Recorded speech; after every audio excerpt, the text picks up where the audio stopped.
আসসালামু আলাইকুম। প্রিয় দর্শক, আমন্ত্রণ জানাচ্ছি আমাদের আজকের আলোচনায় জুম মিটিং এ। স্পেশাল চেয়ারের পক্ষ থেকে আমি সাইদ আহমেদ আপনাদের সবাইকে স্বাগত জানাই। আজকে আমরা মূলত বাচ্চার আচরণ জনিত সমস্যাগুলো কিভাবে সেন্সরি ইন্টিগ্রেশন থেরাপির মাধ্যমে সমাধান করা যায় সে বিষয়ে আমরা কথা বলবো। আর আমাদের সাথে কথা বলার জন্য আমাদের সাথে উপস্থিত আছেন senior occupational certified occupational therapist Aminul Haque Chowdhury, Aminul Haque ভাই, এবং তিনি তার পরিচয় আসলে এটুকুই যথেষ্ট না। আমিনুল ভাই, আপনাকে প্রথমত স্বাগত জানাচ্ছি আজকের এই আলোচনায়। আপনাকেও স্বাগত। আমি একটুখানি বলতে চাই আমিনুল ভাই সম্পর্কে। আমিনুল ভাই উনি একজন সার্টিফাইড অকুপেশনাল থেরাপিস্ট এবং এর সাথে সাথে উনি বাংলাদেশ অকুপেশনাল থেরাপি অ্যাসোসিয়েশনের অ্যাডভোকেসি অ্যান্ড নেটওয়ার্কিং সেক্রেটারি, এবং এছাড়া তিনি school for children with autism and neuro development disorder অর্থাৎ স্যান্ড এই স্কুলটার ফাউন্ডার এবং প্রিন্সিপাল। আজকে আমরা মূলত অকুপেশনাল থেরাপির ভূমিকা নিয়ে আলোচনা করব। বাচ্চাদের আমরা কিভাবে এটা কাজে লাগতে পারে, এর সাথে সাথে আমরা তার অভিজ্ঞতার কথা শুনবো এবং বিশেষ করে তার স্কুলের কথা আমরা শুনবো, যে স্কুলের কার্যক্রম, স্কুলের প্রতিষ্ঠা, পটভূমি, এগুলো সম্পর্কে আমরা আমাদের আলোচনায় চলে যাই। তাহলে যে অকুপেশনাল থেরাপি, আমরা জানি যে নিউরো ডেভেলপমেন্ট ডিসঅর্ডার আছে এই বাচ্চাগুলোর জন্য আচরণ একটা বড় ধরনের সমস্যা, যেহেতু আমরা তাদেরকে বুঝতে পারি না বা তারা আমাদেরকে বুঝতে পারে না। এই সব মিলিয়ে আমরা এটা একটা বড় ধরনের চ্যালেঞ্জ আমাদের জন্য। এই ক্ষেত্রে এই অকুপেশনাল থেরাপি, বিশেষ করে সেন্সরি ইন্টিগ্রেশনের মাধ্যমে কিভাবে এই আচরণগুলোকে নিয়ন্ত্রণে রাখা যায়, বিশেষ করে বাবা মায়েদের জন্য এটা অত্যন্ত কার্যকর। ধন্যবাদ আপনাকে আমাকে আমন্ত্রণ জানানোর জন্য আপনাদের প্ল্যাটফর্মে। আমি আপনাদের প্ল্যাটফর্মে আরো প্রোগ্রাম দেখেছি, আমার অনেক ভালো লেগেছে। তো আমি প্রথমে আমার সম্পর্কে বলি। আমি অকুপেশনাল থেরাপিস্ট। আমাদের ঢাকা ইউনিভার্সিটি থেকে যে অকুপেশনাল থেরাপির কোর্স হয় সেটা থেকে আমি 2008 সালে সম্পন্ন করি। এর পাশাপাশি আমি সেন্সরি ইন্টিগ্রেশনের উপরে ইউনিভার্সিটি অফ সাউদার্ন ক্যালিফোর্নিয়া থেকে সার্টিফিকেশন করেছি। আর বাচ্চাদের নিয়ে আমার শুরু থেকেই ইন্টারেস্ট ছিল আমার প্রফেশনাল লাইফে।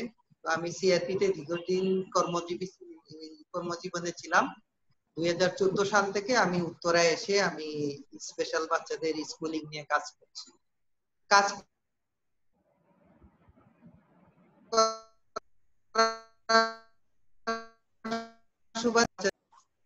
করতে হয়েছে এবং সেই অনেকগুলো বিহেভিয়ার নিয়ে সিম্পোজিয়াম ট্রেনিং এ আমি নিজ থেকে নিজের আগ্রহ নিয়ে অ্যাটেন্ড করেছি। তো তার মধ্যে অন্যতম হলো এডেলফো ইউনিভার্সিটি নিউ ইয়র্ক থেকে আমাদের একটা কোর্স হয়েছিল, সেটাতে আমি 2018 সালে আমি অ্যাটেন্ড করি। সেটা আমাদের আইসিডিডিআর দিতে হয়েছিল। এর পাশাপাশি আমি আরো কয়েকজন প্রফেসরের আন্ডারে আমি সিআরপি এবং আরো ইন্ডিয়াতে এবং ঢাকায় আমি বিহেভিয়ারাল প্রোগ্রাম কিভাবে ম্যানেজমেন্ট করা যায় সেটা নিয়ে আমি স্টাডি করেছি। তো সেখান থেকে আমি বলতে পারি, আমার অভিজ্ঞতা থেকে আমি যেটা বলি, বিহেভিয়ার আমাদের অটিস্টিক বিশেষ করে যারা আছে তাদের বিহেভিয়ারের সমস্যা হওয়া খুবই স্বাভাবিক।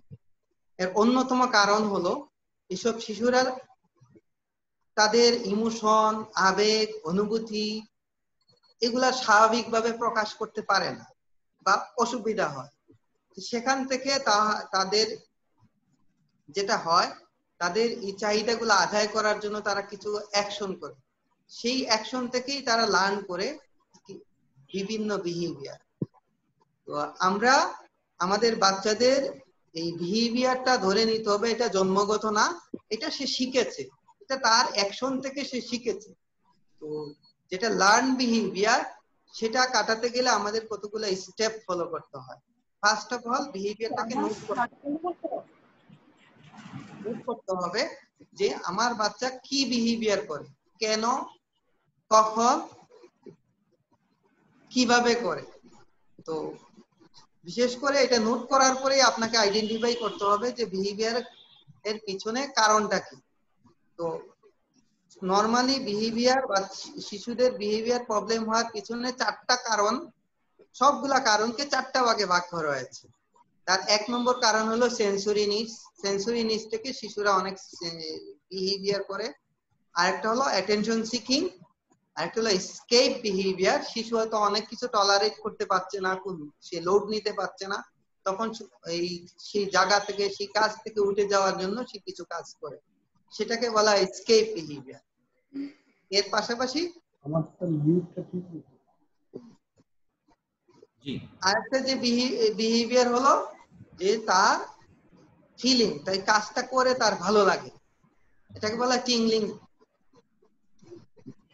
This is the innate behaviour. তো এই বিহেভিয়ার গুলাকে আমরা যদি আইডেন্টিফাই করতে পারি তাহলে খুব সহজেই শিশুর সাথে কাজ মানে শিশুর বিহেভিয়ারটা সলভ করা যায়। তো আমি যে বিহেভিয়ার প্রবলেমটা নিয়ে বলবো সেটা হলো সেন্সরি নিডস থেকে শিশুর অনেক বিহেভিয়ার হতে পারে। তো সেন্সরি জিনিসটা কি সেটা আমাদের প্রথমে জানতে হবে। What is the sense? সেন্সটা হলো অনুভূতি। অনুভূতির মাধ্যমে আমরা কি করি? আমরা আমাদের জগৎটা এক্সপ্লোর করি। আমরা সবকিছু আমাদের ব্রেন রিসিভ করে যে আমরা কি ঘটছে, আমরা এই আশপাশ থেকে কি হচ্ছে, সেই জিনিসগুলো আমরা রিসিভ করি। তো এই রিসিভ করার পরে ব্রেন থেকেই আমাদের অ্যাকশন প্ল্যান আসে। তো এই রিসিভিং এর করার বিভিন্ন প্রক্রিয়া আছে। ফার্স্ট প্রক্রিয়া হলো আমাদের সেন্সরি অর্গান। আমাদের বিভিন্ন সেন্সরি অর্গান আছে যার মাধ্যমে সেন্সগুলা রিসিভ করে। সেন্সরি অর্গান যেমন কি, আমাদের এই স্কিন একটা সেন্সরি অর্গান, আমাদের কান একটা সেন্সরি অর্গান, আমাদের জিহ্বা, আমাদের নাক, আমাদের দৃষ্টি, চোখ। তো এই আমাদের জয়েন্ট গুলা সেন্সরি অর্গান। সেন্সরি অর্গানের মধ্যে আমাদের কি থাকে? বিভিন্ন সেন্সরি রিসিপ্টর থাকে। সেন্সরি রিসিপ্টর গুলা সেই ইনফরমেশন গুলা রিসিভ করে। রিসিভ করার পরে আমাদের বিভিন্ন নার্ভ থাকে, নার্ভের মাধ্যমে সে আমাদের ব্রেইনের মধ্যে পাঠায়। ব্রেইনে পাঠানোর মধ্যেও বিভিন্ন প্রক্রিয়া আছে, যেমন আমাদের এই মিড ব্রেন বা যেটাকে বলে সেখানে আমাদের এই ইনফরমেশন গুলা ফিল্টার হয় যে এটা প্রয়োজনীয় ইনফরমেশন না অপ্রয়োজনীয় ইনফরমেশন, এবং সেই ইনফরমেশনটা আমি কোথায়, ব্রেইনের কোন সেন্টারে পাঠাম, সেখান থেকেই কিন্তু ডিফারেন্সিয়েট হয়ে ব্রেইনে বিভিন্ন সেন্টারে যায়। সেই সেন্টার থেকেই কিন্তু আমাদের নির্দেশনা আসে, সেই অনুসারে আমরা অ্যাকশন করি। জিনিসটা শুনতে যতই সহজ মনে হোক, কিন্তু আসলে কাজটা অনেক একটা কমপ্লেক্স একটা প্রক্রিয়ার মাধ্যমে হয়। এবং আমাদের শিশুরা জন্মের পর থেকে, জন্ম থেকেই সেন্সরি অর্গান বা এগুলা সব পারফেক্ট ভাবে নিয়ে আসে না। জন্মের পরে তারা এই প্রতিনিয়ত ইনফরমেশন গুলা পাওয়ার পরে ব্রেইন এগুলা সম্পর্কে যত অবগত হয় এবং সেখান থেকে অ্যাকশন থেকে আস্তে আস্তে এই সেন্সরি সিস্টেমটা ডেভেলপ করে। এখন আমরা আসি আমাদের শিশুদের ক্ষেত্রে কি হয়। তো নর্মাল শিশুরা স্বাভাবিকভাবে যেহেতু সে ডেভেলপ করে, তার এই সেন্সরি সিস্টেম ডেভেলপ হয়ে তাদের কোনো প্রবলেম হয় না, যার কারণে তারা স্বাভাবিকভাবে ডেভেলপ করছে। কিন্তু একটা বিশেষ শিশু তার বিশেষ ধরনের প্রবলেমের কারণে এই সেন্সরি ইনফরমেশন গুলা, এই প্রক্রিয়াটা ম্যাচিউর হতে পারে না। ম্যাচিউর না হওয়া মানে সঠিকভাবে ডেভেলপ না হওয়ার কারণে তাদের মধ্যে অনেক প্রতিক্রিয়া দেখা যায়, এবং সেই প্রতিক্রিয়াগুলোর কারণেই তারা অনেক ধরনের আচরণ করে। আমি যদি একটা সহজে একটা এক্সাম্পল দেই, ধরেন যে কোনো অফিসে আমাদের যদি কোনো তথ্য, অফিসের সেন্টার আছে, হেড আছে, মনে করেন প্রিন্সিপাল বলেন বা এমডি বলেন, তার কাছে তথ্য যদি যেতে হয় সেটাকে একটা বিভিন্ন প্রক্রিয়া ভাবে যেতে হয়। যে অফিসে যাওয়ার আগেই প্রথমে কিন্তু রিসিপশনিস্ট থাকে, তার কাছে যাবে, প্রথমে ইনফরমেশন এন্ট্রি করবে, এখান থেকে উনি নির্ধারণ করবে যে এই খবরটা কি আমাদের এই স্যারের কাছে পাঠাবো কিনা না। আবার স্যারের কাছ থেকে কিছু নির্দেশনা থাকে যে এই লোকগুলো আসলে আমার এখানে এই খবর তুমি দিবা, এগুলা তুমি দিবা না।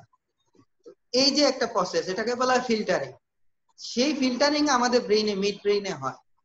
এখন একটা শিশুর এই সিস্টেমটা যদি ডেভেলপ না থাকে তখন কি হয়, ধরেন আমাদের টাচ ইনফরমেশন গুলা যাবে, প্রতিনিয়তই যাচ্ছে আমাদের ব্রেইনে। তো সেখানে কিছু ইনফরমেশন আমাদের ব্রেইনে মানে পৌঁছার আগেই ফিল্টার হয়ে আউট হয়ে যাচ্ছে। সাপোজ ধরেন আমরা এখন মিটিং এ আছি, আশপাশে অনেক সাউন্ড হচ্ছে, অনেকগুলা শব্দ হচ্ছে, আমার অনেক হয়তো বাতাস মানে অনেক তথ্য আসতেছে, কিন্তু আমি সেগুলা আউট করে শুধুমাত্র আমরা এই মনোযোগ দিচ্ছি শুধু আমাদের এই মিটিং এর কথাগুলা শোনার জন্য। এই যে ফিল্টার প্রসেস, তো শিশুর এই ফিল্টার প্রসেস যদি অস্বাভাবিক ভাবে যদি হয়ে থাকে তখন কি হয়, যে ইনফরমেশনটা স্বাভাবিক হয়ে যাওয়ার দরকার সেখানে সেটা যাচ্ছে না, আবার অপ্রয়োজনীয় ইনফরমেশন গুলা ব্রেইনে যাচ্ছে এবং ব্রেইনে গিয়ে একটা মানে মানে জাঙ্ক হয়ে যাচ্ছে, যেটাকে বলা হয় মানে ট্রাফিক জ্যামের মতো। তখন শিশু অনেক সময় পাজেল থাকে, কি করবে সে কি মানে সে বুঝতে পারে না। তো এখান থেকে শিশুর অনেক ধরনের প্রতিক্রিয়া দেখা যায়। যেমন আমাদের প্যারেন্টসদের অনেক কমন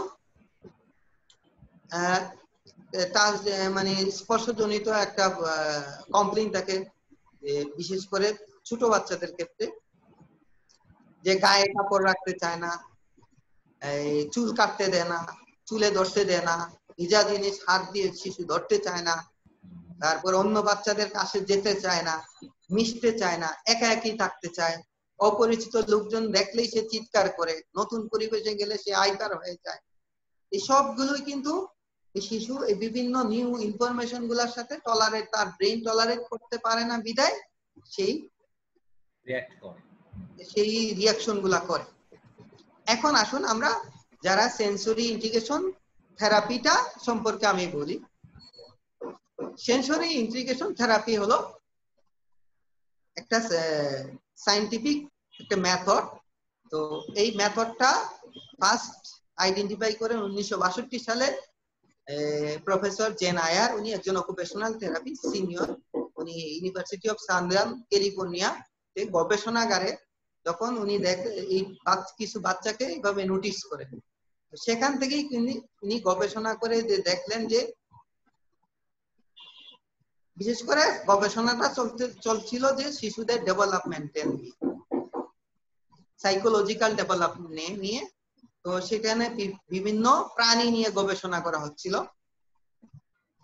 তো 3 ধরনের প্রাণী, একটা হলো মাংকি নিয়ে, আর ইঁদুর নিয়ে,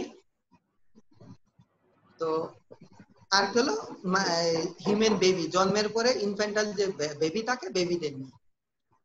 তো এখান থেকে ওনারা একটু নোটিস করলেন যে ইঁদুরটা নিয়ে যে গবেষণাটা হচ্ছিল, যে কিছু ইঁদুরকে শুধুমাত্র খালি বক্সের মধ্যে রেখে দেওয়া হয়েছে, আর কিছু ইঁদুরকে এই বক্সগুলোর মধ্যে বিভিন্ন রাস্তা দিয়ে, স্লিপার দিয়ে, এইভাবে দিয়ে রেখে দেওয়া হয়েছে। এবং এই ইঁদুরগুলা যখন বড় হলো তাদের মধ্যে আচরণ গুলার মধ্যে দেখা গেল যারা বিভিন্ন অবস্টাকলের মধ্যে দিয়ে বড় হয়েছে তাদের বুদ্ধিমত্তা, এবং যারা শুধুমাত্র একটা একটু আমার উপরের ফ্লোরে একটু ডিল হচ্ছে, তো তো সেই ইঁদুর গুলা যেগুলা কোন ধরনের মানে ফার্মের মুরগির মতো যেগুলা বড় হয়েছে আমরা সহজে বলতে পারি, সেগুলার বুদ্ধিমত্তা অনেক কম, যারা অনেক অবস্টাকলের মধ্যে দিয়ে বিভিন্ন লাফালাফি করার সুযোগ পেয়েছে এই ইঁদুরগুলা। আবার বানরের বেলায় দেখা গেল কিছু বানরকে এইভাবে খালি রাখা হয়েছে, কিছু বানর সিঙ্গেল একাকী রাখা হয়েছে, কিছু বানর আছে যে অনেকগুলা একসাথে থেকেছে, তারা সামাজিক ভাবে থেকেছে। এই দুই বানর ভাইয়ের বাচ্চাগুলো যখন বড় হলো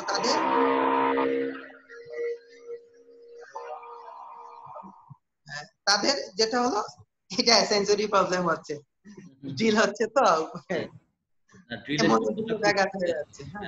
মানে এটা আমার হিয়ারিং সেন্সে আমাদের মনোযোগ যেহেতু দিতে যাচ্ছি, তো দিস ইজ আমরা একটা এক্সাম্পল হয়ে গেল। তো আমি যেটা বলতে চাচ্ছিলাম, বানরগুলা অনেক সামাজিক পরিবেশে বড় হয়েছে এবং যারা একদম একাকী বড় হয়েছে, তাদের মধ্যে দেখা গেল এই একাকী বানরগুলাকে যখন অন্য বানরগুলার সাথে মিশতে দেওয়া হচ্ছে, সে সহজে মিশতে পারছে না। কিন্তু যারা সামাজিক পরিবেশে বড় হয়েছে তারা সহজেই মিশতে পারছে। এইরকম গবেষণা হিউম্যান বেবি, কিছু বেবিকে জন্মের পরে একটু ব্যালেন্সিং এর মধ্যে রাখা হলো এবং কিছু বেবিকে ব্যালেন্সিং দেওয়া হয় না। দেখা গেল তাদের বুদ্ধিমত্তা এবং বিহেভিয়ার অনেক ভিন্ন। সেই গবেষণা থেকেই কিন্তু সেন্সরি ইন্টিগ্রেশনটা, যে এই সেন্সগুলা প্রভাব মানুষের হিউম্যান ডেভেলপমেন্টের অনেক প্রভাব ফেলে, সেখান থেকেই কিন্তু এই যে সেন্সরি ইন্টিগ্রেশন থিওরি, থেরাপি থিওরিটা ডেভেলপ করে। এবং সেন্সরি ইন্টিগ্রেশন থেরাপিটা অকুপেশনাল থেরাপিস্টরাই এক্সপার্ট এটা নিয়ে কাজ করার জন্য। তারপরে আবার যারা এটার উপরে সার্টিফিকেশন করে তারা এটার উপরে ফার্দার এক্সপার্টিজ অর্জন করে এই প্রবলেমগুলো আইডেন্টিফাই করা তাদের জন্য অনেক সহজ হয়, যারা এটার উপরে ট্রেনিংটা করে নাই তাদের থেকে। তো তারপরে যেটা হয়, যেটা এই সেন্সরি ইন্টিগ্রেশন থেরাপির আমি যদি সংক্ষেপে বলি আমরা এটা কিভাবে প্রোভাইড করি, এটা একটা প্রসেসে মূলত 4টা বিষয়কে প্রাধান্য দেওয়া হয়। একটা হলো সেন্সরি এক্সপেরিয়েন্স, শিশুর নিজ অনুসারে সেন্সরি এক্সপেরিয়েন্স দিতে হবে। অ্যাডাপটিভ রেসপন্স, এক্সপেরিয়েন্স পেয়ে শিশুর মধ্যে কিছু রেসপন্স আছে, সেটাকে বলা হয় অ্যাডাপটিভ রেসপন্স। দেন হলো সেন্সরি, এই যে অ্যাডাপটিভ রেসপন্স আনার জন্য অনেক সেন্সরি এনরিচ এনভায়রনমেন্ট লাগে। যদি দেন হলো যে টোটাল এক্সপেরিয়েন্সটা আপনাকে প্রোভাইড করতে হবে প্লের মাধ্যমে, প্লেফুল মিডিয়া থাকতে হবে, শিশুর অ্যাক্টিভ পার্টিসিপেশন থাকতে হবে। প্লেফুল মানে সে অ্যাক্টিভলি পার্টিসিপেট করবে। যদি জোর করে পার্টিসিপেট করায় এটা সেন্সরি ইন্টিগ্রেশন থেরাপির মধ্যে পড়ে না। হয়তো সেন্সরি স্ট্র্যাটেজি হচ্ছে, সেন্সরি স্টিমুলেশন দেওয়া হচ্ছে, কিন্তু সেন্সরি ইন্টিগ্রেশন থেরাপির মধ্যে এটা পড়ে না। দেন হলো আপনাকে এই জিনিসটা টোটাল ম্যানিপুলেট করার জন্য আপনাকে ট্রেন্ড থেরাপিস্ট থাকতে হবে। এবং যদি এই 4টা-5টা শর্ত পূরণ করে সেন্সরি মানে সেই থেরাপিকে বলা হয় সেন্সরি ইন্টিগ্রেশন থেরাপি। এখন আসুন আমরা একটা শিশুকে কিভাবে আসলে আমরা কিভাবে কাজ করি। ফার্স্ট অফ অল আসলে আমরা সেন্সরি হিস্ট্রি নেই, যে শিশুর টোটাল হিস্ট্রি, আমাদের সেন্সরি হিস্ট্রি নেই, এই হিস্ট্রিটা নোট করি। হিস্ট্রি থেকে আমরা মোটামুটি একটা ধারণা হয় যে শিশুর কোন কোন সেন্সরি সিস্টেমে প্রবলেম হচ্ছে।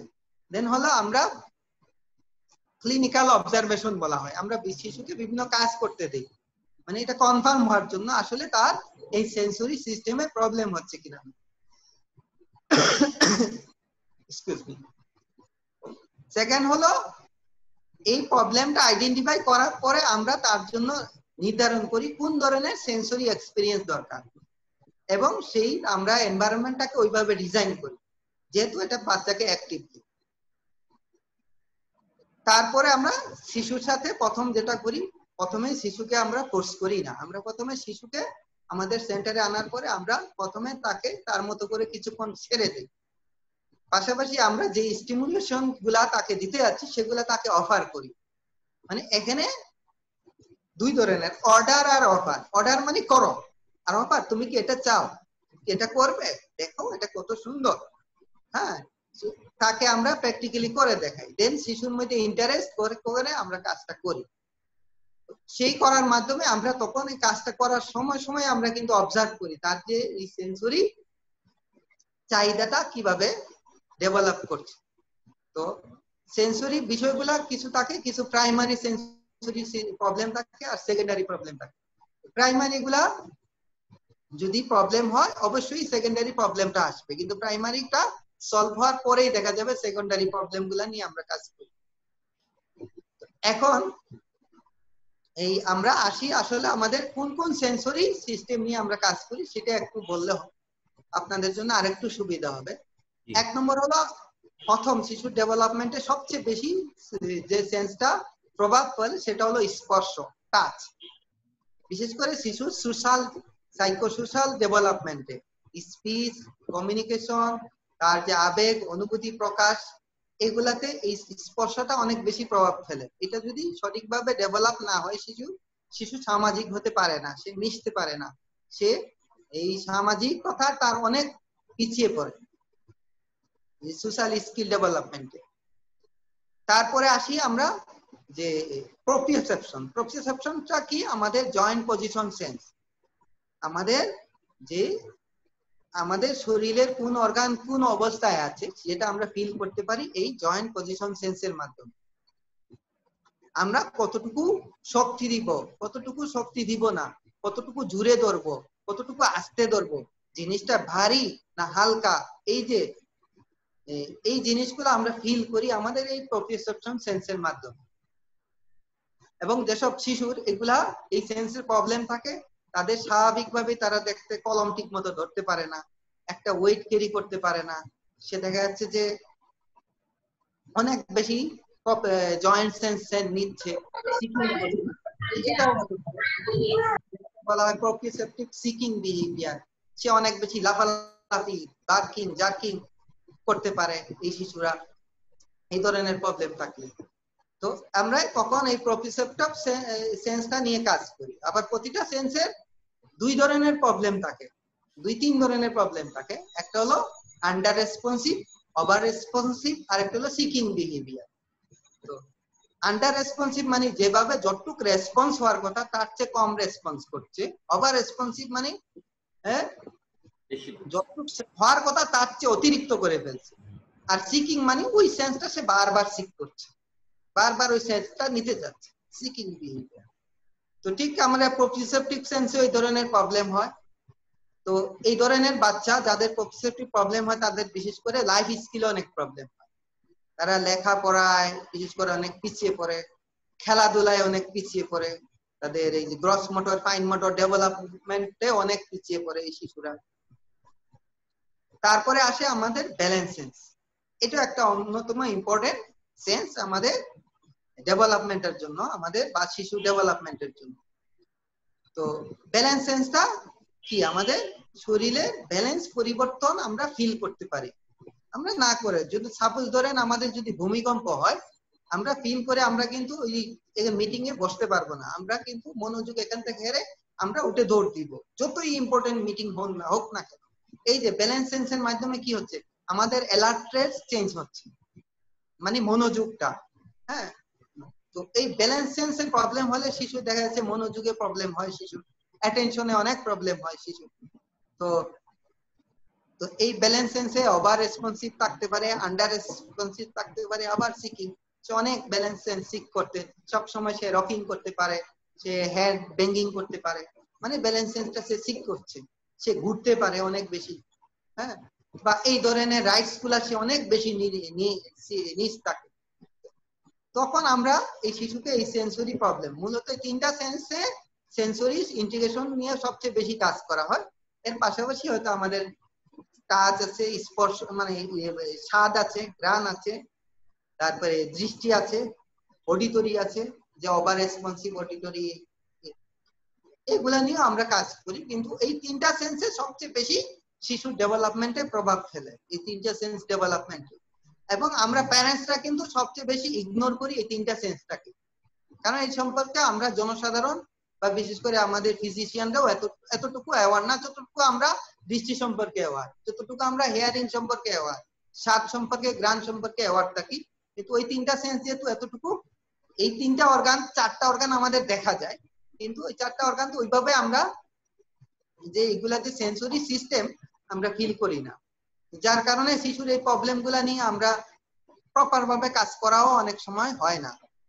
তো এখন আসি আমাদের এই সেন্সরি ইন্টিগ্রেশন প্রবলেম গুলা বললাম, এগুলার সমাধান গুলা আমি মোটামুটি বললাম, সেন্সরি ইন্টিগ্রেশন থেরাপি।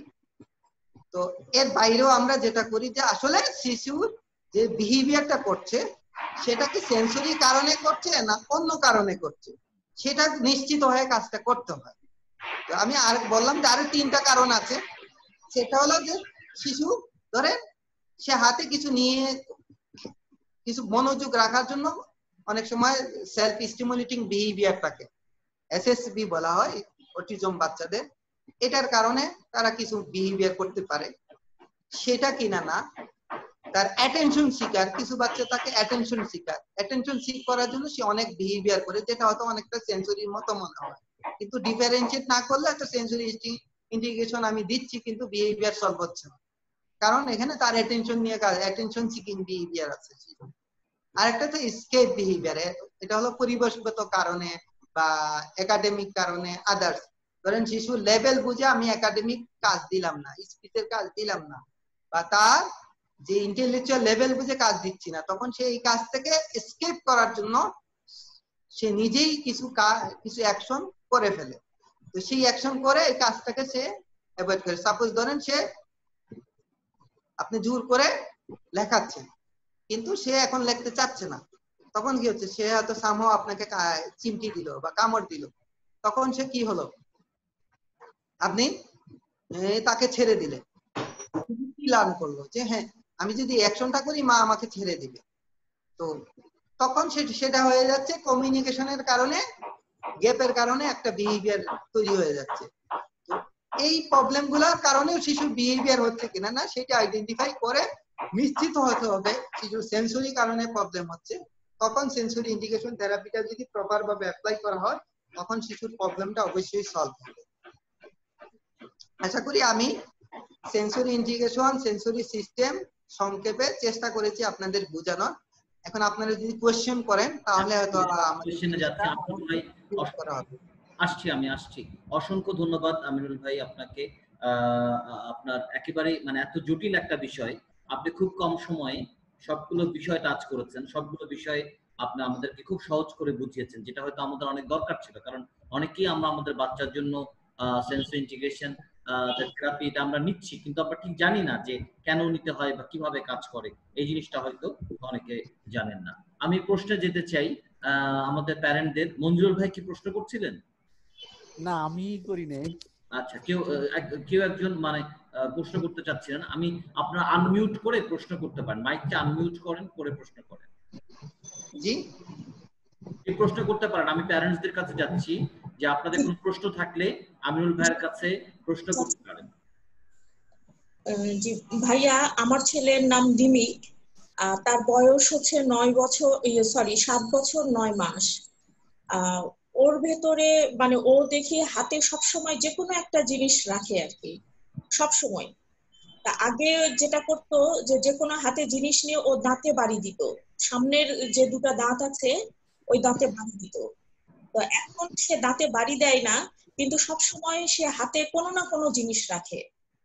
আর আরেকটা যেটা করে ও হচ্ছে এমনি খাবার মানে তরকারি থেকে হয়তো আলু তুলে নিয়ে খাচ্ছে, মটরশুঁটি নিয়ে খাচ্ছে, কিন্তু ভেজা খাবার মানে ডাল দিয়ে মাখানো খাবার ও খেতে চায় না, মানে হাত দিয়ে তুলতে চায় না, ধরতে চায় না।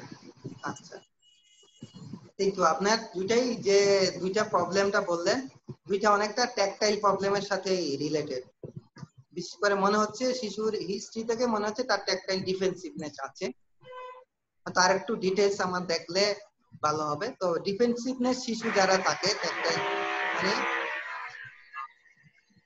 এই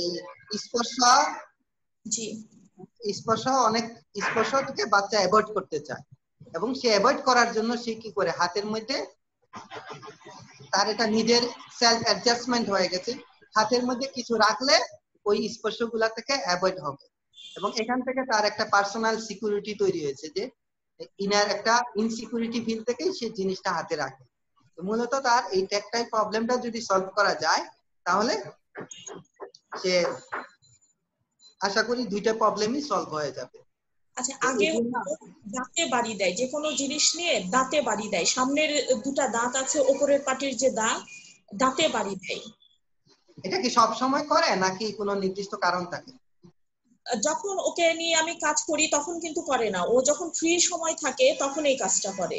আচ্ছা আচ্ছা, যখন ফ্রি থাকে এটা করে, সম্ভবত সে দাঁতের মধ্যে একটু বাড়ি দিলে একটু ভাইব্রেশন হয়, তো এই সেন্সটা সে ঠিক করে। আরেকটা যেটা, সে কি প্লাস্টিক জিনিস দিয়ে বাড়ি দেয় নাকি নরমাল জিনিস দিয়ে, কাঠের জিনিস? যে কোনো জিনিস নিয়েই সে দাঁতে বাড়ি দেয়, মানে হাতে কোনো জিনিস পেলেই, তার খেলনা অথবা খাওয়ার গ্লাস বা সামনের দিকে দেয় নাকি কামড় দেয়? না, সামনের দুটা দাঁতে বাড়ি দেয়।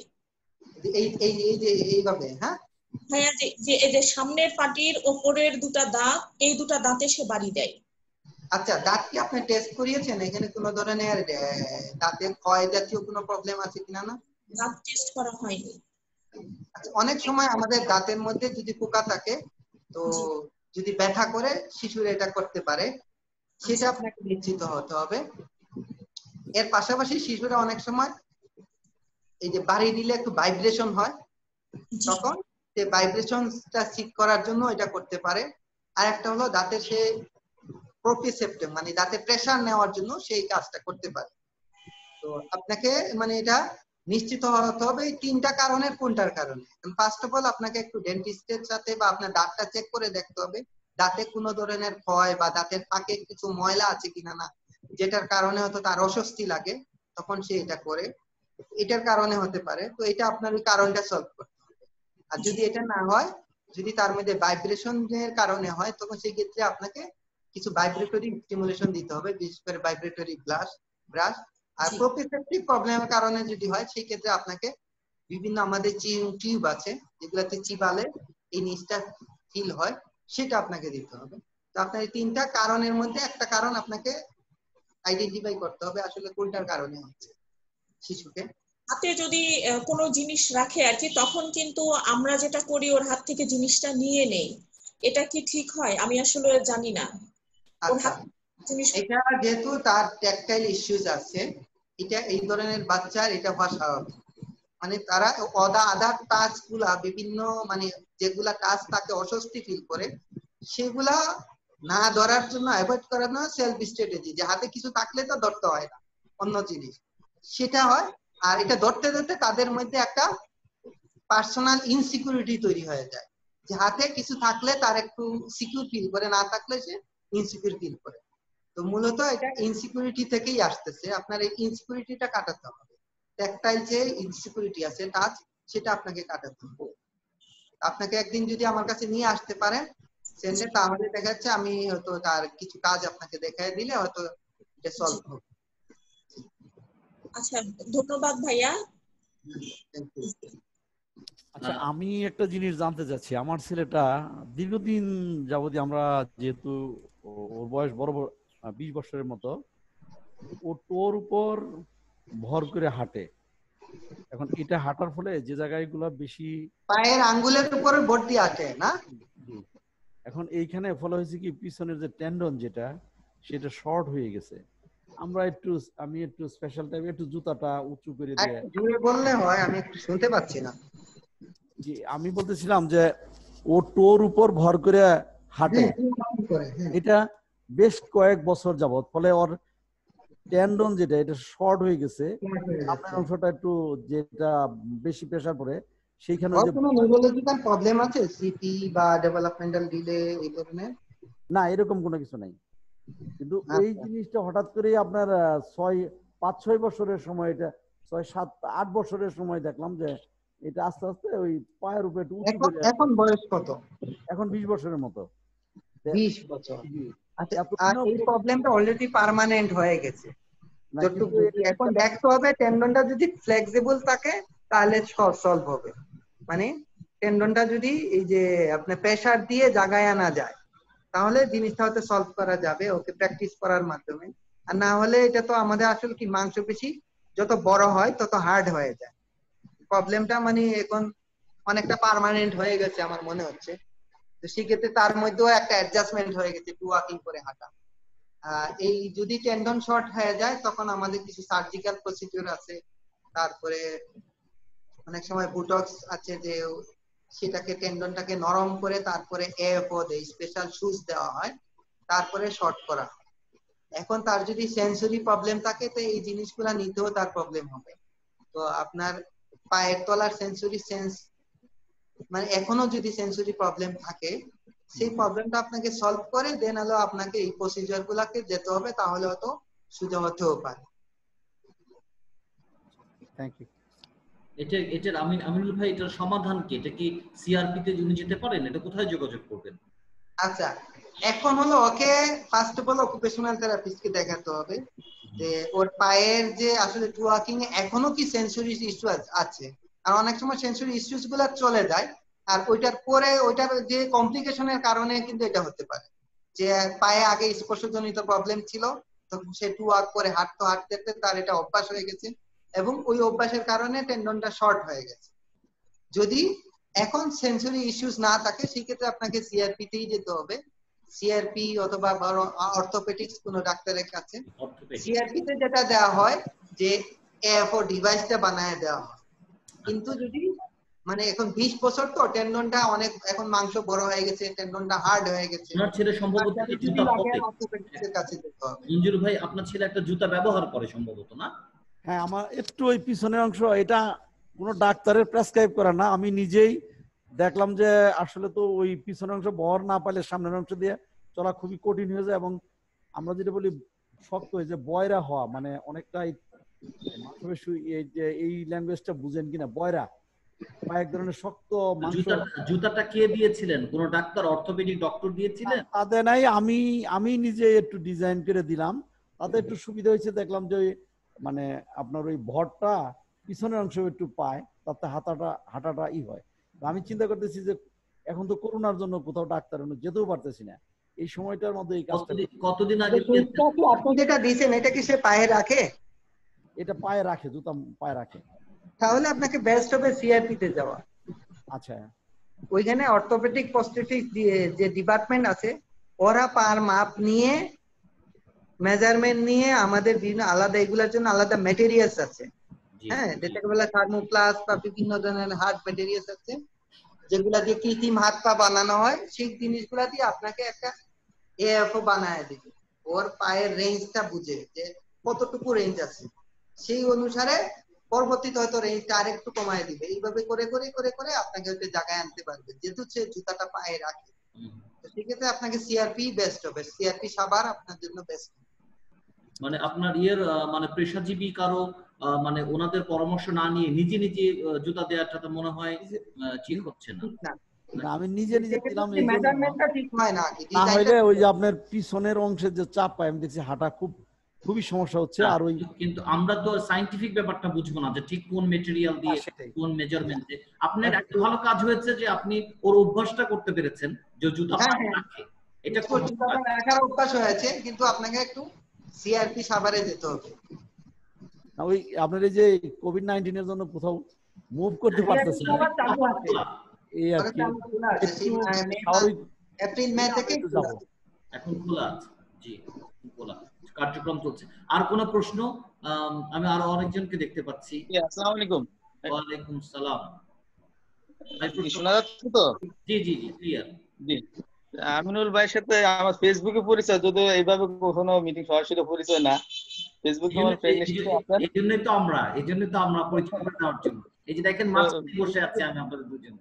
জি, বিশেষ করে লকডাউন পিরিয়ডে যখন একেবারে পুরোদমে ছিল, অনেকগুলো পোস্ট পেয়েছি আপনার, অনেকগুলো ভিডিও আপলোড করছিলেন, ওখানে ব্রাশিং এর পেয়েছিলাম। তারপরে ঘরে কিভাবে ছেলেদেরকে প্র্যাকটিস করা যায়, আপনার ঘরের থেকে মনে হয় ভিডিও গুলা করেছিলেন, খুব এনজয় করেছিলাম এবং আমি কিছু প্র্যাকটিস করেছিলাম। জি, আমি আপনাকে যেটা যে জানতে চাচ্ছি, আমার ছেলের বয়স হচ্ছে প্রায় 5 বছর, 4 বছর 8 মাস 9 মাস চলে এখন। সিপি রোগ আর কি, এখন হাঁটে না। জি, সিপি সেরেব্রাল পলসি, সাভারেই আছি, সিআরপি ইয়াতেই আছি। তো এখন হাঁটতে পারে না, একা একা খালি আনসাপোর্টেড দাঁড়াতে পারে না, সাপোর্ট নিয়ে দাঁড়াতে পারে। তো ওখানে জুতা পরে আমরা চেষ্টা করছি যে দাঁড় করানোর জন্য, দাঁড়িয়ে থাকতে পারে কিছুক্ষণ, প্রায় 4-5 মিনিট দাঁড়িয়ে থাকতে পারে, একটু একটু করে দাঁড়াতে পারে।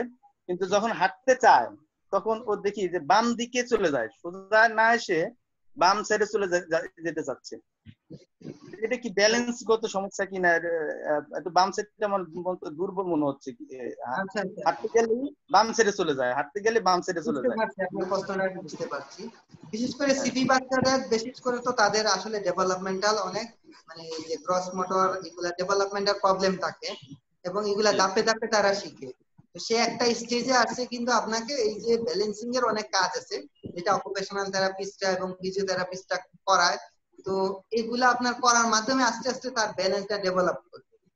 হ্যাঁ, ব্যালেন্সটা ডেভেলপ করার মাধ্যমে এখানে আমাদের ব্যালেন্স কন্ট্রোল আছে।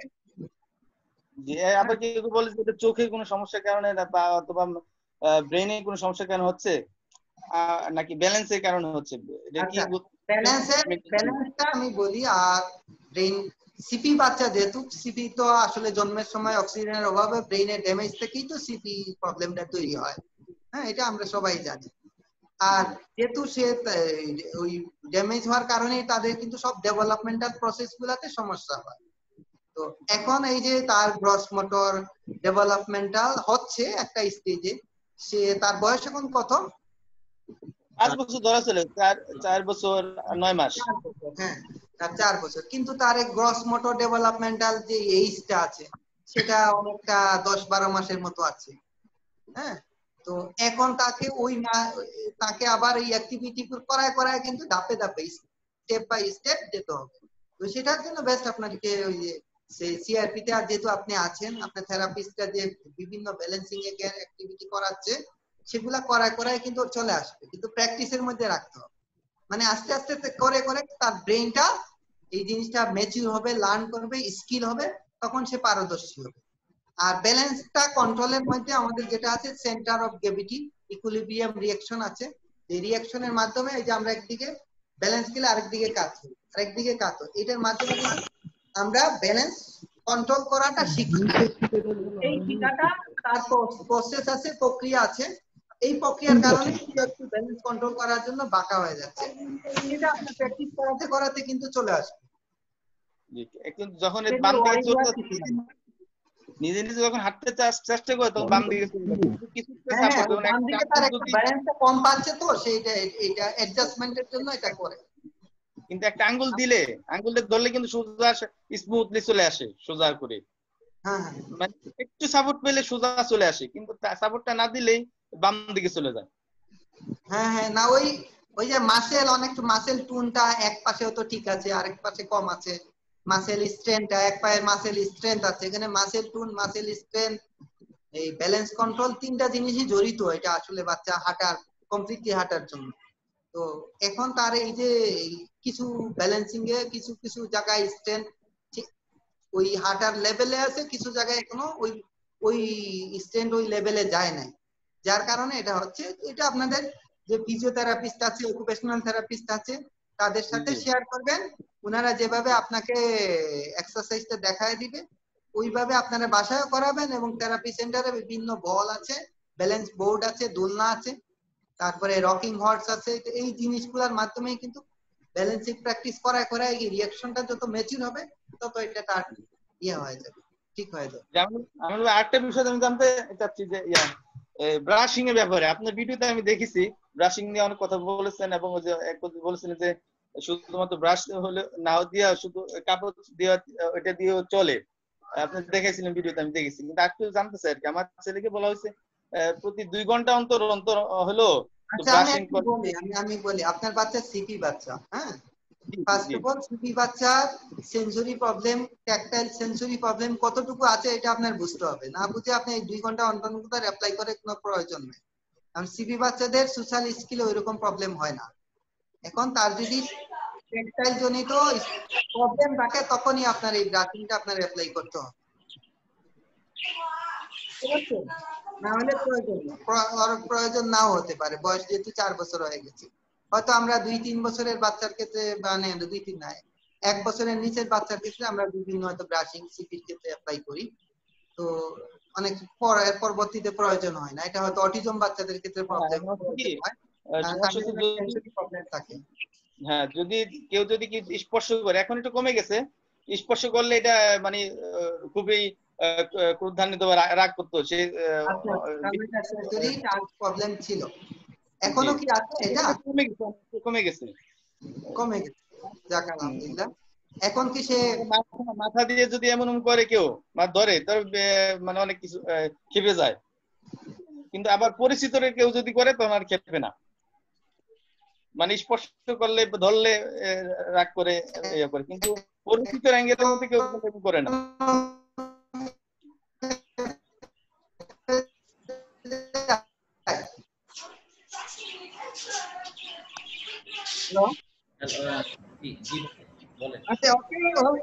কিছু সেন্সরি প্রবলেম আছে, এটা দেখলে হয়তো বোঝা যাবে।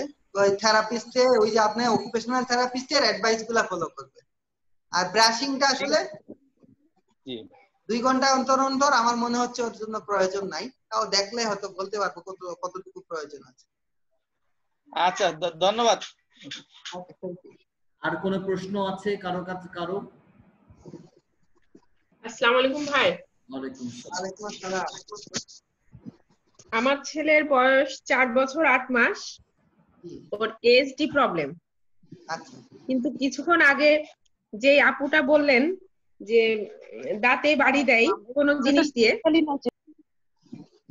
আমার ছেলেরও প্রবলেমটা কিছুটা ওইরকম, কিন্তু শুধু প্লাস্টিকের জিনিসগুলো দাঁতে, যেমন ব্লক, তারপরে চার্জারের যে উপরের অংশটা ওইগুলো চিবায়, কলমের মাথাটা ওইগুলো চিবায়। আচ্ছা। তো এটা মনে হয় কোনো সেঞ্চুরি প্রবলেমের কারণেই হয়তো করে। দাঁতে প্রেসারটা চেক করছে। জি, এখন এ বাবদ আমি কি করতে পারি? হ্যাঁ, 1 নম্বর হলো দাঁতে প্রেসার চেক করার 2টা কারণ থাকতে পারে। একটা হলো তার প্রপিসেপটিক সিকিং বিহেভিয়ারের কারণে করে, আর একটা হলো দাঁতের যদি অনেক সময় ক্ষয় থাকে শিশু বা বাচ্চাদের, তখন না, দাঁত একদম সুন্দর, নির্দিষ্ট কোনো সমস্যা নাই দাঁত। তাহলে আপনাকে যেটা করতে হবে, আপনাকে এই যে চিউইং টিউব ইউজ করতে হবে। চিউইং টিউবটা ওকে কামড় দিতে হবে। আর একটা হলো শক্ত শক্ত খাবার ওকে চিবিয়ে খেতে দিতে হবে। হ্যাঁ, বিশেষ করে এই যে বাদাম, মটর, আমলকি। তো চিউইং ওগুলো তো টিউবটা কিছু খেতে চায় না। হ্যাঁ জি, ওগুলো কিছুই খেতে চায় না। আচ্ছা আচ্ছা, তাহলে আপনার ওই যে ওরাল প্লেসমেন্ট থেরাপি যেটা আছে, oral sensory stimulation, chewing tube লাগবে আপনার। তো চিউইং টিউব এবং এই যে ওরাল টুল কিটস ইউজ করতে হবে। চিউইং টিউব দিয়ে ফার্স্ট অফ অল চিবানোর অভ্যাসটা করাতে হবে। চিবানোর অভ্যাসটা করানোর পরে আস্তে আস্তে আস্তে আস্তে তখন অন্য খাবারটা দিতে হবে। এইভাবে ও কিন্তু চিবিয়েই খায়, খাবার চিবিয়ে খায়, শক্ত বিস্কিট যেমন টোস্ট বিস্কিট, আবার ক্রিম রোল, এগুলোও চিবিয়ে চিবিয়ে খায়। আচ্ছা আচ্ছা, কিন্তু ফল ফ্রুট অ্যাভয়েড করে। জি জি জি, ওটাও পছন্দ করে না। হ্যাঁ, এটা তার ওই যে বাচ্চাদের টাচের প্রবলেম থেকে এটা হয়, এবং এটা তার একটা অভ্যাসে পরিণত হয়ে গেছে। আপনাকে যেটা গ্রাজুয়ালি এটা অ্যাপ্লাই করতে হবে। ফার্স্ট অফ মানে অল আমি এখন ঘরে বসে কিভাবে এই সমস্যাটা সমাধান করতে পারি? ফার্স্ট অফ অল আপনার বিভিন্ন ফ্রুটস দিয়ে তাকে খেলতে দিতে হবে, ফ্রুটস মাখাতে দিতে হবে, ফ্রুটসের সালাদ বানানো, কাটিং করানো। দেন আস্তে আস্তে ওকে কামড় দিয়ে ফেলে দেওয়া শিখাতে, অন্তত না খাও তুমি কামড় দিয়ে ফেলে দাও, খেলার মাধ্যমে এটা করা। হ্যাঁ, আস্তে আস্তে এই স্টার্টগুলা ইউজ টু হলে দেন হলো আপনি তাকে একটু খেতে বলেন। হ্যাঁ, যখন এই স্বাদের বা টাচের প্রতি ইউজ টু হয়ে যাবে, তখন সে দেখবে নিজে খাচ্ছে। তো এটা আসলে একটু আপনাকে ধাপে ধাপে গ্রাজুয়ালি করতে হবে। আর এটা এক্সপেন্সিভ বাচ্চা প্রবলেম যাদের হয়, তাদের এই ধরনের অনেক প্রবলেম থাকে, এবং আমরা এগুলো জিজ্ঞেস করি। আচ্ছা আচ্ছা, আরেকটা প্রবলেম একটু একটু দেখা যাচ্ছে, সব সময় দেখা যায় না, যেমন ভেজা বাথরুম বা বাসার সামনের রাস্তাটা যে একটু মাটি মাটি মতো যে জায়গাগুলো আছে, ওগুলোতে হাঁটলে ও পাটা একটু একটু জড়ো করে। আবার সব সময় যে করছে তা না, হঠাৎ হঠাৎ দেখি যে পাটাই মাঝে মাঝে অস্বস্তি লাগে, সব সময় লাগে না। সব সময় লাগে না। হ্যাঁ, সেক্ষেত্রে আপনার যেটা করতে হবে, আপনাকে ফার্স্ট অফ অল ভিজা জিনিস দিয়ে ওকে কাজ করানো, খেলা শিখাতে হবে, খেলতে দিবে। যেমন ধরেন প্লাস্টিকের বলটা ধোয়া দিতে পারেন, তারপরে এই যে কাপড় চিপাটা দিতে পারেন, বা ধরেন আপনার বারান্দায় যে টব আছে, টবে পানি দেওয়াটা শিখাতে পারেন। তারপরে আপনার হালকা হালকা অল্প অল্প করে এই যে ভিজা জায়গার উপর দিয়ে হাঁটাটা শিখাবেন। আস্তে আস্তে সে ইউজ টু হয়ে যাবে। তারপরে আপনি হয়তো মাঝে মাঝে কাদা মাটির দিকে খালি মাঠে নিয়ে যাবেন। তো এই প্রক্রিয়াটা যদি আপনি অনুসরণ করেন, এটা সহজেই সলভ হয়ে যাবে। ও কিন্তু আগে যেমন ভেজা ভেজা মাটি হোক বা কোনো এক জায়গায় পানি জমে আছে, দৌড়ায় যে ওই কাদার মধ্যে খেলা করতো, কিন্তু ইদানিং দেখছি এই সমস্যাটা দেখা যাচ্ছে। ওই সময় তার হয়তো ওয়াটার প্লের একটা নিড ছিল, সেই নিড থেকে সে এটা করতো। হ্যাঁ, আর এখন ওই নিডটা তারা চলে গেছে, যেহেতু ওয়াটার প্লে সে হয়তো এত আগ্রহী না। কিন্তু পানিটা যখন কাদাটা লাগে এটা তার একটা রিয়াকশন হয়, অস্বস্তি ফিল করে, তখন সেই পাটা তো তুলে অ্যাভয়েড করার জন্য সে এটা করে। আপনি এটা যদি ইউজ টু করান তাহলে আবার তার জন্য এটা প্রবলেম থাকবে। আচ্ছা আচ্ছা। আর এমনি ভাই কুলি করা বা থুতু ফেলা এভাবে এটা কি ঘরোয়া কোনো পদ্ধতি আছে? মানে এখন আমরা তো কেউ আর থেরাপি নিতে যেতে পারছি না। কুলি করাতে এইগুলো কোনো প্রবলেম আছে? না, কুলি করতে পারে না, কুলি করতে পারে না। আচ্ছা, আবার কুলি থুতু করতে ফেলতে পারে পারে না, না। সে আসলে জানে না কিভাবে পানিটা ফেলে দিতে হয়। জি, বুঝতে ও তো পারছেন? মানে ফলো করে না সে বা বুঝতে কপি পারে না, করে না। ফিল করতে পারে না। আসলে তার প্রোপ্রিওসেপ্টিভ সেন্সের কারণে এটা হয়, বাচ্চারা আসলে কিভাবে কাজটা করতে হয় বুঝতে পারে না। আপনাকে যেটা করতে হবে, ফার্স্ট অফ অল ওকে আপনি ধরেন একটা কিছু খাওয়ার পানি খাওয়াই দিলেন আগে, তারপরে আপনি কিছু পানি দিয়ে ধরেন ওর সামনে মুখ দিয়ে পানি মুখে নিয়ে আপনি নিজেই বালতিতে ফেলে দিলেন। কতবার আপনি ফেললেন যে এইভাবে পানি ফেলি, আপনি কুলি শিখানোর দরকার নাই, মুখ থেকে পানি ফেলাটা শিখেন। আচ্ছা আচ্ছা। জি জি যদি ফেলা শিখাতে পারেন বাচ্চা কুলি শিখে যাবে। জি জি তারপরে জি। তাকে একটু দেন, তার মাথাটা একটু নিচা করে পানিটা ফেলে দেন, আপনি নিচে একটু জায়গা দিয়ে ফেলে দেন, তখন দেখবেন আপনার পানিটা পড়ে যাবে। তখন আপনি বলেন, ও তুমি কুলি করেছো, ভেরি গুড, অনেক সুন্দর হয়েছে, আবার ট্রাই করি। এইভাবে আপনি আচ্ছা বারবার চর্চা করেন, দেখবেন আপনি 1 সপ্তাহ লাগবে না আপনার এটা শিখাতে। হ্যাঁ, আপনি আচ্ছা। যদি প্রক্রিয়াটা ফলো করেন শিখাতে পারবেন। কোনো বাচ্চারও তো শিখতে সময় লাগে, কোনো বাচ্চা 1-2 দিনে শিখে যায়। হুম হুম হুম। আর ইয়াটা থুতু ফেলাটা, থুতু যেমন ব্রাশ করে এখনো তো আমরা সেই মেরিল বেবি পেস্ট ব্যবহার করছি, 4 বছর 5 বছর হয়ে যাচ্ছে। হ্যাঁ, কারণ আপনাকে ফার্স্ট হলো যে ফেলাটা, মুখ থেকে আগে পানি ফেলাটা শিখাতে হবে। দেন যদি আচ্ছা পানি আচ্ছা ফেলেন তখন আপনি শিখাতে পারেন, তখন আপনি ব্রাশ করার সময় বলতে পারেন তুমি কুলি করে ফেলে দাও। আগে কুলি আচ্ছা করাটা, আচ্ছা। কুলি জিনিসটা হুম আপনার হুম। বুঝাতে হবে, তাকে শিখাতে হবে। আচ্ছা আচ্ছা, থ্যাংক ইউ। হ্যাঁ হ্যাঁ, welcome। আচ্ছা। আর কোনো প্রশ্ন আছে কারো? আমার মনে হয় আমারও একটু ওই যে ইয়ে হবে, আমি একটু সেন্ট সম্পর্কে বলে আমাদের মনে হয় শেষ করে দিলে মনে হয় ভালো হয়, কি বলে? জি জি জি, আমি আর কোনো প্রশ্ন আছে কি? আমি খুব সংক্ষেপে কয়েকটা প্রশ্ন। ভাইয়া, আমি কিছু বলতে চাই। আসসালামু আলাইকুম। ওয়ালাইকুম আসসালাম। আমার ছেলের বয়স হচ্ছে 7 বছর 4 মাস। ও আঙ্গুলে ভর দিয়ে হাঁটে, তারপর আবার আরো সমস্যা আছে, ব্রাশ করতে চায় না। তারপরে যে কোনো জিনিস শিখালে 3 দিন, জাস্ট 3 দিন লেখাও পারে বা পড়াও পারে, কিন্তু 3 দিন করবে, তারপর আর কিছুতেই বসবে না। প্রতিদিন টাইম করে রেগুলার বসালেও বসে না। আর ওই যে বললাম না, ব্রাশ করতে চায় না, আর নিজে নিজে কথা বলবে, আর যে কোনো কিছুর চারদিকে ঘুরবে, এই আর কি, আঙ্গুলে ভর দিয়ে হাঁটে। কি করব এগুলোর জন্য? আচ্ছা, যদিও আমি সাভার প্রয়াসে ভর্তি করিয়েছিলাম, কিন্তু দুর্ভাগ্য যে আমি 3 থেকে 4 দিন ক্লাস করতে পারছি, তারপরেই তো বন্ধ, আর তো যেতে পারলাম না। আমার বাসাও সাভারে। আমি আচ্ছা যেটা আচ্ছা। বলি যে ওর আসলে অনেক ধরনের বিভিন্ন সেন্সরি, আপনি যেটাই বলছেন সেন্সরি প্রবলেম হচ্ছে। First of all tactile problem হচ্ছে, ট্যাকটাইল ডিফেন্সিভের প্রবলেম হচ্ছে। এটা আপনি সেন্সরি ইন্টিগ্রেশন থেরাপি করে এটা কমাতে হবে, তাহলে প্রবলেমগুলো অনেক সলভ হয়ে যাবে।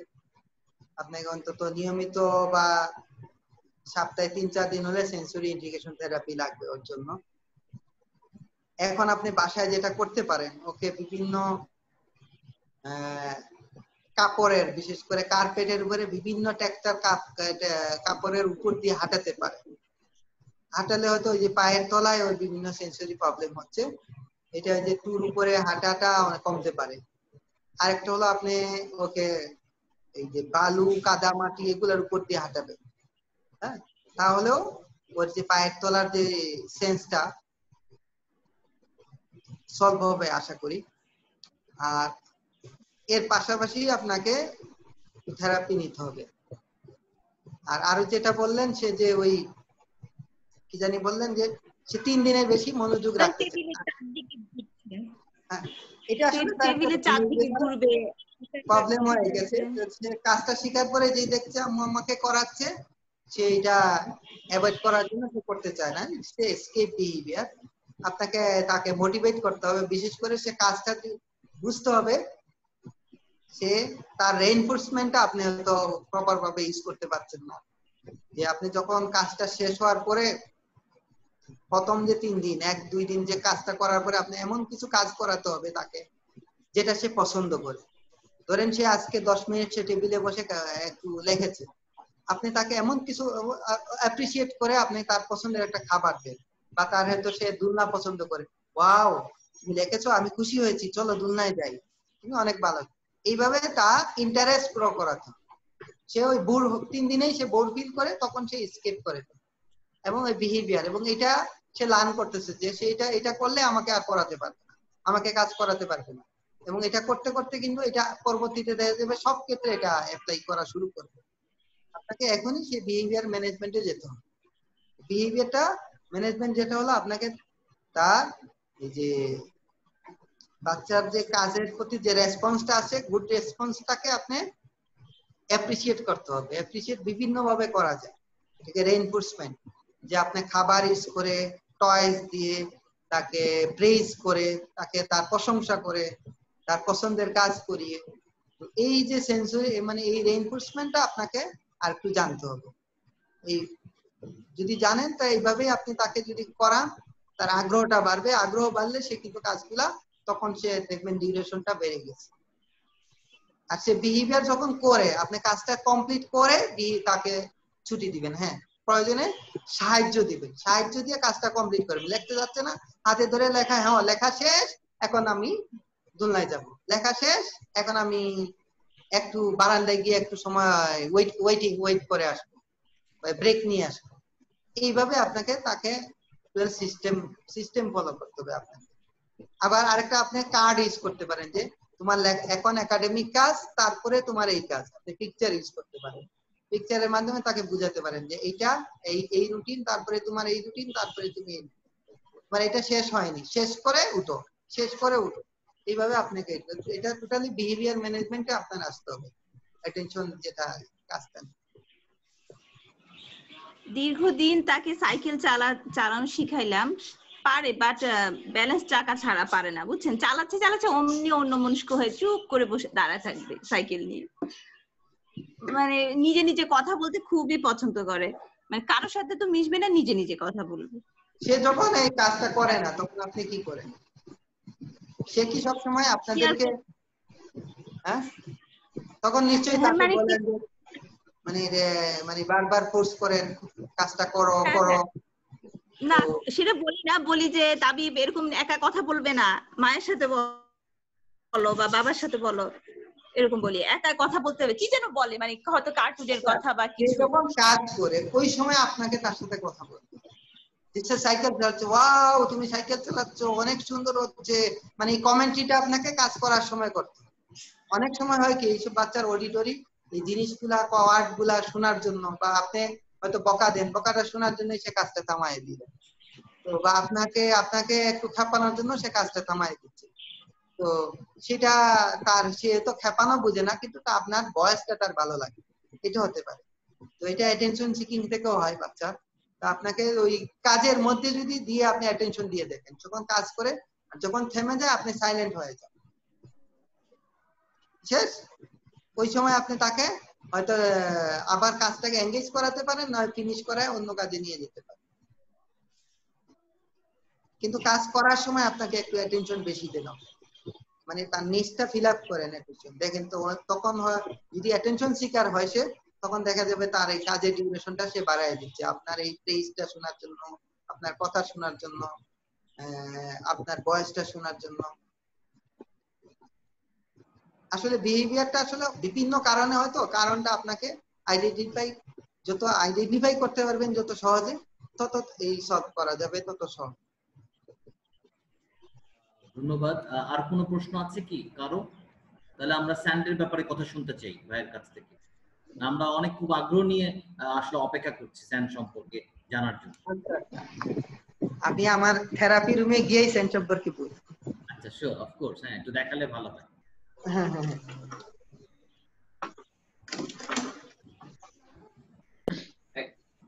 হ্যালো ভাইয়া, আমার একটা প্রশ্ন ছিল। জি হ্যালো জি আসছি, আমি একটু ওনার ইয়েটা দেখে নিই। কি প্রশ্নটা কি? আচ্ছা হ্যাঁ বলেন বলেন, জিনাত রহমান বলেন, প্রশ্ন থাকলে বলেন। হ্যাঁ, আসসালামু আলাইকুম ভাইয়া। আমার ওয়ালাইকুম ছেলের আসসালাম। বয়স 22 বছর, অটিজম। তো ওর 95% আমার সাথে কমিউনিকেশন আছে। ওর আমি ছোটবেলা থেকেই ওটি দিয়ে আসতেছি। ওর গ্রস মোটর ফাইন মোটর আল্লাহর রহমতে তেমন কোনো সমস্যা নাই।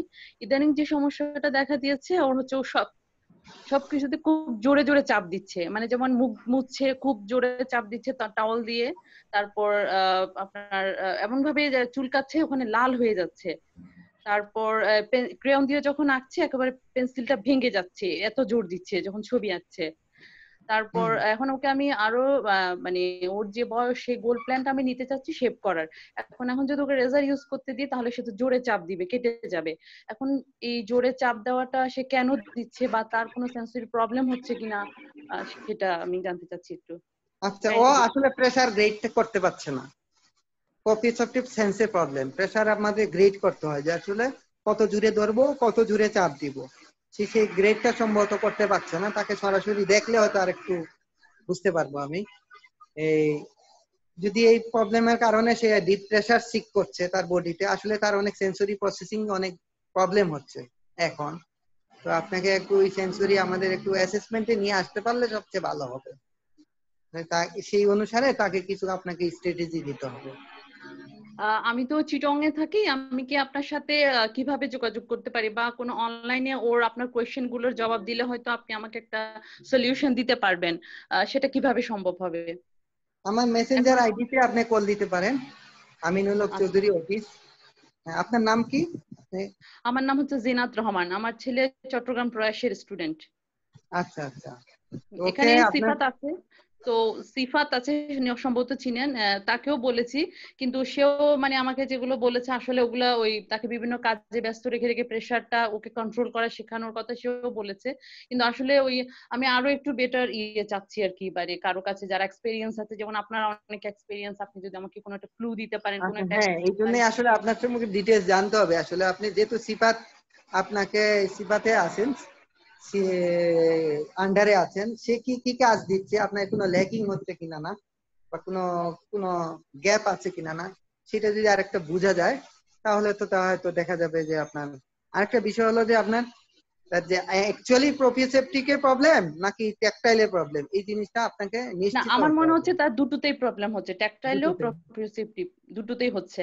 এখন ও তো বড় হয়ে গেছে, ওকে তো আর আমি অ্যাক্টিভিটিস এর বয়স মাধ্যমে কত এখন? প্রপিওসেপটিভটা দিতে হচ্ছে। 22 বছর। 22 বছর, তাই তো। একটু সে তার জন্য যে কাজগুলো আছে তা আপনি একদিন আমাকে ভিডিও কল দিয়ে। জি আচ্ছা, থ্যাংক ইউ। ডিটেইল হিস্ট্রিটা বললে ভাইয়ের সুবিধা হবে আর কি, বিষয়টা বোঝার জন্য। হ্যাঁ, বুঝতে পারছি। আপনার বাসায় কি কি জিনিস আছে, কি কি কাজ করান, সেটাও আমাকে একটু জানতে হবে। বাসায় সে সবজি কাটে প্রতিদিন। সে বাসার ঘর সমস্ত ফার্নিচার টার্নিচার আমরা যে ঘর ঝাড়ু দেওয়ার সময় করি সেগুলো নড়াচড়া করে। তারপর প্রচুর কাজ করে। ঘরের থেকে আপনি কোনো ওয়েট জিনিস এদিক থেকে ওদিক নিলে তাকে দিয়ে আমরা করাই। তারপর সে প্রচন্ড অ্যাক্টিভ, ঘর গুছানোর কাজেও সে বেশ অ্যাক্টিভ। এগুলো সে করে, ঘর গুছায় সারাদিন। এখন তো স্কুলে যেতে পারছে না, স্কুলে গেলে তো অনেক কাজ, অনেক অ্যাক্টিভিটিস থাকতো তার। তো বাসার মধ্যে আমি যতটুকু পারি সারাক্ষণ তাকে আমি এই সমস্ত মানে ফিজিক্যালি যে ইনভলভ থাকে এই ধরনের কাজগুলো আমি তাকে করাই। আমি একটা কাজ করব, আমার একটু এখন তারা আছে তো, আপনার সম্পর্কে ডিটেইলস আপনার সাথে হয়তো আপনাকে এই মেসেঞ্জারে বা আপনি আমার নাম্বারটা নিয়ে নিন, নাম্বারে ফোন দিতে পারেন হোয়াটসঅ্যাপে। আমি দিয়ে দিব ভাইয়ের লিংক এবং নাম্বার। ভাই তাহলে আপনার নাম্বার দিয়ে দিব তাহলে আপাকে। হ্যাঁ, আমার যে নাম্বারটা আছে ওইটাই হোয়াটসঅ্যাপ নাম্বার। হ্যাঁ, ওইটা দিয়ে দিন, আর আমার এই আইডিটা দিয়ে দিন, ওনাকে শেয়ার করে দিন। আমি সেন্ড সম্পর্কে সংক্ষেপে বলি। সেন্ডের পুরা নাম হলো school for children with autism and neuro development disorder. এটা আমি এস্টাবলিশ করি 2016 সালে জুলাই থেকে। তো আমার স্টার্টিং ছিল হয়তো আমরা 6 জন স্টুডেন্ট নিয়ে আমি কাজ শুরু করি। আমার মূলত এখানে কাজটা হলো থেরাপি বেসড। থেরাপিটা হলো ফার্স্ট, দেন হলো এর স্কুলিং আছে, 1:1 ভাবে আমরা কাজ করাই। স্কুলিং এর যেটা কাজটা আছে যে fine motor, gross motor activity, group therapy আছে, তারপরে স্পিচ থেরাপি, তারপরে আমরা বিহেভিয়ার নিয়ে কাজ করি শিশু। এর পাশাপাশি ভোকেশনাল ট্রেনিংটা নিয়েও কাজ করি আমরা। প্রত্যেকটা বাচ্চার ইন্ডিভিজুয়াল এডুকেশন প্ল্যান নিয়ে আর আমাদের যদি সফলতা বলি, আমরা এই 3 বছরে এই পর্যন্ত প্রায় 30 জনের মতো স্টুডেন্ট আমাদের এখান থেকে এই বিভিন্ন উত্তরা বিভিন্ন নরমাল স্কুলে তারা পড়াশোনা করতেছে। এটা আমরা মানে অল্প দিনে আমার মনে করি অনেক ভালো একটা অ্যাচিভমেন্ট, যেটা অনেক স্কুল অনেক দীর্ঘদিনে হয়তো পারে নাই। এমনও পেয়েছি যে 2-3 মাসেও বাচ্চা দেখা যায় নরমাল স্কুলে চলে গেছে, এরকমও ড্রামাটিক কেসও আমরা পেয়েছি। তো আমি যেটা মূলত সেন্সরি ইন্টিগ্রেশনের উপরে, ছোট বাচ্চা হলে সেন্সরি ইন্টিগ্রেশনের উপরে বেশি ফোকাস করি, তার প্রবলেম হয়। বাচ্চা যদি 2-3 বছরের বাচ্চা হয় তো, আর যদি যারা বড় হয় তাদের অ্যাডাপ্টেশনের উপরে কাজ করতে হয়। বড় হয়ে গেছে এখন দেখা যাচ্ছে ওই সেন্সরি ইন্টিগ্রেশনে পরে এতটুকু মানে আউটকাম হচ্ছে না, তখন তার অ্যাডাপ্টেশন স্কিল লার্নিং এর উপরে জোর দেওয়া হয়, যে সে কি স্কিল করবে, তাকে পার্টিকুলার স্কিলের উপরে ট্রেনিংটা দেওয়া হয়। আর যেমন ভোকেশনাল ট্রেনিং আছে, ভোকেশনাল কাজ আছে। আর আমরা শিশুর খেলাধুলার উপরে অনেক জোর দেই, কারণ খেলাধুলার মাধ্যমে শিশুর ব্রেইনের অনেক লার্নিং ডেভেলপমেন্ট হয়। আমাদের সৌভাগ্য হলো আমাদের প্রতিষ্ঠানের সাথেই হলো আমাদের সেক্টরের মাঠ আছে, তো সেক্টরের কল্যাণ সমিতি থেকে পারমিশন নিয়ে নিয়েছি, আমরা দেখা যায় মাঠে নিয়েও বাচ্চাদের খেলাধুলা করাই। আর আমার সেন্ডের হলো আমি সবসময় চেষ্টা করি যে আমার অন্তত সেন্সরি সেটআপটা এনরিচ হয়। যেমন এই ধরনের এগুলো বিভিন্ন আমরা ফাইন মোটরের কাজের জন্য, এটা আমাদের এটা কর্নার ট্যাকটাইল বিভিন্ন অ্যাক্টিভিটিস আছে। এটা হলো আমাদের ক্লাইম্বিং এর জন্য, বাচ্চাদের প্রপিসেপশনের জন্য ইউজ করি। পাশাপাশি এখানে মিরর আছে, বাচ্চা তার ভিজুয়াল ফিডব্যাক পায়। আর আমরা বিভিন্ন সুইং ইউজ করি ব্যালেন্সের জন্য। এই যে আমরা বিভিন্ন এখানে এইগুলো আমাদের বিভিন্ন সুইং রাখা আছে। সেন্সরি ইন্টিগ্রেশনের জন্য আমরা যেমন বিভিন্ন বাচ্চাদের যে ক্লাইম্বিং গুলা নিয়ে কাজ করি, এটা আমার ক্লাইম্বিং বা তারপরে এই যে জিপলিং আছে, শিশুরা ঝুলে যায়, প্রপিসেপটিভ এবং ব্যালেন্সের অনেক কাজে দেয়। এই ভিডিওগুলো কিছু দেখেছি আমরা আসলে, মানে আমাদের মনে হয় স্পেশাল চাইল্ড কেয়ারের প্রথম যে ভিডিওটা শেয়ার করা হয়েছিল ঠিক প্রথমের দিকে, সেটা আপনার মানে আপনি হচ্ছে দেখাচ্ছিলেন যে করোনার সময় কিভাবে কি করা যায়, যেটা মনে হয় মহসিন বলছিলেন। আমরা তো শুরু করেছি আসলে ম্যাক্সিমাম 3 মাস, আমরা খুবই নতুন একটা প্ল্যাটফর্ম। জি জি জি জি। আমি সবসময় চেষ্টা করি, যখনই আসলে সেন্সরি ইন্টিগ্রেশন তো সবসময় নতুনত্ব রাখতে হয়। জি জি। শিশুর ইন্টারেস্টের জন্য নিজের প্রতিষ্ঠান তো নিজ থেকে ডেভেলপমেন্ট করি। তো এই করোনার কারণে হয়তো ইদানিং হয়তো একটু ডেভেলপমেন্ট একটু আমাদের স্লো হয়ে গেছে। এটা তো উত্তরাতে, লোকেশন তো উত্তরাতে না? উত্তরাতে। আর আমরা গাজীপুরে একটা করেছি, নতুন খুলেছি। আচ্ছা। সেটা হলো গাজীপুর জয়দেবপুরে আছে, উত্তর সায়াপিটিতে। তো সেটাও আমি ডেভেলপ করার চেষ্টা করছি। সেখানে সপ্তাহে 2 দিন যাই আমি, সোমবার ও বুধবার, আর বাকি দিন প্রতিদিনই আমি আমার এখানে বসি। ভোকেশনাল ট্রেনিংটা কোথায় হচ্ছে, আপনার উত্তরাতে নাকি গাজীপুরে? আমরা উত্তরাতে করাচ্ছি। আমরা ভোকেশনাল ট্রেনিং আমাদের এখানে আমরা শিশুর অ্যাসেসমেন্ট করে তার জন্য আমরা ভোকেশনাল নিষ্ঠা অনুসারে আমরা কাজ করাচ্ছি। এগুলো বড় আকারে শুরু করি নাই, ছোট আকারে। তো একজন কেউ হয়তো ক্রাফটের কাজ করবে, কেউ বৃষ্টের কাজ করবে। তো এই ধরনের কাজগুলা নিয়ে আমরা কাজ শুরু করেছি। অনেক ধন্যবাদ ভাই, অনেক ধন্যবাদ। আমি শেষে 2-3টা প্রশ্ন খুবই সংক্ষিপ্ত আকারে, আপনার যেটা আলোচনায় বারবার এসছে, আগেও অন্যান্য সেশনে এসছে, আপনি যদি যতটুকু সংক্ষেপ উত্তর দিবেন, অথবা যদি মনে করেন যে না এটা এইভাবে আসলে বলা সম্ভব না, তাহলে তো আপনার সাথে যোগাযোগ করবো। একটা হচ্ছে যে যেটা আপা বলছিলেন যে এটা অনেক বাচ্চার ক্ষেত্রে আমরা শুনতে পাই যে সব সময় হাতে জিনিস রাখার যে ব্যাপারটা, আপনি বলছেন যে ও হয়তো একটা ইনসিকিউর ফিল করে বা এসে, এইটার কি কোনো দ্রুত মানে সহজ সমাধান আছে, নাকি মানে আপনার দীর্ঘদিন ধরে কোনো চেষ্টা করে ওকে বিভিন্ন রকম, কারণ সবসময় কিছু না কিছু হাতে রাখবে, কোনোভাবে তার কাছ থেকে নেওয়া যায় না জিনিসটা? হ্যাঁ, এটা হলো বাচ্চাদের ট্যাকটাইল ইস্যুটা। ডিফেন্সিভ বাচ্চা যারা থাকে, এটা আপনার কাটালে শিশু চলে যায়, তার সাহসটা বেড়ে যায়, ইনসিকিউরিটি ফিলটা কমে যায়, তখন সে আর এটা করে না। অনেকে দেখা যাচ্ছে সব খাবার খায়, ভাতটা সে চিবিয়ে খায় না, সাথে সাথে গিলে ফেলে। হ্যাঁ হ্যাঁ, এটাও কি সেন্সরি সমস্যা, নাকি এটা কোনো বিহেভিয়ার রিলেটেড কিছু? হ্যাঁ, এটা অবশ্যই সেন্সরি সমস্যা। এটা সেন্সিটিভ আমার স্টুডেন্ট আসছে একজন। হ্যাঁ অবশ্যই, ঠিক আছে, তাহলে আমরা শেষ করব। এটা একটা সেন্সিটিভ প্রবলেম, ডেফিনেটলি অরাল সেন্সে প্রবলেম। বাচ্চারা যে দাঁতে প্রেসার নিতে পারে না, হ্যাঁ এই স্কিলটা তো প্রেসার নেওয়াটা শিখাতে হয়। বিশেষ করে প্রেসারের সাথে সাথে আমাদের জ্বর, যে মাংসপেশিগুলার স্ট্রেনটাও জড়িত, আবার স্কিলটা জড়িত। শিশু যে এইভাবে চিবাতে হয় জিনিসটাও সে বুঝছে কিনা না সেটাও একটা ইম্পর্টেন্ট। তো এটা প্র্যাকটিস স্কিল করার মাধ্যমে শিশুকে শেখানো যায়, এবং আমি অনেক শিশুকেই আমি খাওয়াটা শিখিয়েছি।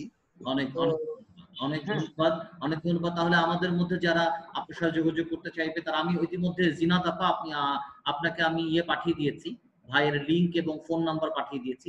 যারা আমাদের কাছে জানতে চাইবে তারা আমরা শেয়ার করব। আর অনেক ধন্যবাদ আমিনুল ভাই, আমাদেরকে অনেক সময় দিয়েছেন, অনেক ক্লিয়ার করে দিয়েছেন অনেক বিষয়গুলো। আশা করি আমাদের সাথে থাকবেন। আমরা এইভাবে নিজেরা এডুকেটেড হতে চাচ্ছি, আমি নিজেও একজন প্যারেন্ট, আমরা এডুকেটেড হতে চাচ্ছি। আমরা এখন ট্রেনিং করছি, একটা ইন্টেনসিভ ট্রেনিং করছি, আপনাদের সাথে কথা বলছি।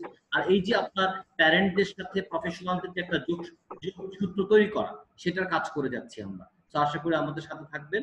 আর থ্যাংক ইউ, আপনাকে অনেক ধন্যবাদ এই সুন্দর উদ্যোগ নেওয়ার জন্য। আমি আপনাদের সাথে আছি, যে কোনো সময় আবার দরকার পড়লে ইনশাআল্লাহ আপনাদেরকে সময় দিব। So much.